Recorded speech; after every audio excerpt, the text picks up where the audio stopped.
ত্রয়োদশ সংসদে এনসিপি হয় সরকারি দল হবে নয়তো বিরোধী দল, এ দাবি করেছেন দলটির উত্তরাঞ্চলীয় মুখ্য সংগঠক সার্জিস আলম। আরেক মুখ্য সংগঠক হাসনাত আবদুল্লাহর অভিযোগ, নির্বাচন নিয়ে জটিল ষড়যন্ত্র চলছে। এদিকে জুলাই সনদের আইনি ভিত্তি ও বাস্তবায়ন প্রক্রিয়া দ্রুত নিশ্চিত করার আহ্বান জানান সদস্য সচিব আক্তার হোসেন। রাজধানীর শাহবাগে এক সমন্বয় সভায় এসব কথা বলেন তারা।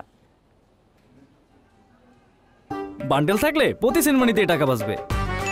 বিকাশ সেনমানি বান্ডেল কিনে জিতুন প্রতি লেনদেনে। শুক্রবার বিকেলে শহীদ আবু সাইদ কনভেনশন সেন্টারে ঢাকা জেলা ও মহানগরের কর্মীদের নিয়ে এনসিপির এই সমন্বয় সভা। এতে কেন্দ্রীয় নেতারাও অংশ নেন। নির্বাচন নিয়ে নানা ষড়যন্ত্র হচ্ছে দাবি করে হাসনাত আবদুল্লাহ বলেন, কোনো ইঞ্জিনিয়ারিং মেনে নেওয়া হবে না। তার অভিযোগ, বিএনপি ও জামায়াত সব প্রতিষ্ঠান দখল করে নিচ্ছে।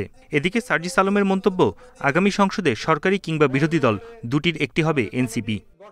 যেভাবে নির্বাচন প্রক্রিয়া চলছে, সেই নির্বাচন প্রক্রিয়ায় আরেকটি প্রি ইঞ্জিনিয়ার্ড একটি ইলেকশন আবার জাতীয় উপহার পাবে। উনি ক্যান্টনমেন্টে বসে বসে ষড়যন্ত্র করছে, কাকে নির্বাচনে জিতাবেন আর কাকে নির্বাচনে উনি হারাবেন। আমরা হয় জনগণের হয়ে সরকারি দল হিসেবে সংসদে প্রতিনিধিত্ব করব, না হয় শক্তিশালী বিরোধী দল হব। জাতীয় পার্টির মতো পোষা বিরোধী দল হইতেও আমরা আসি নাই।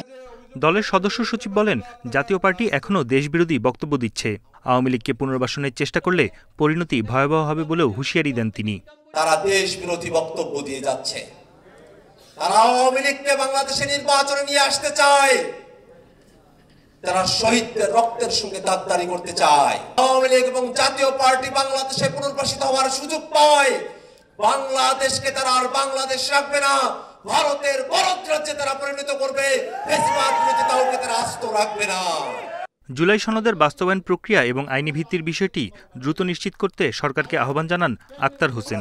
উপস্থাপন করলে বন ইবনে কামাল, ইন্ডিপেন্ডেন্ট নিউজ, ঢাকা।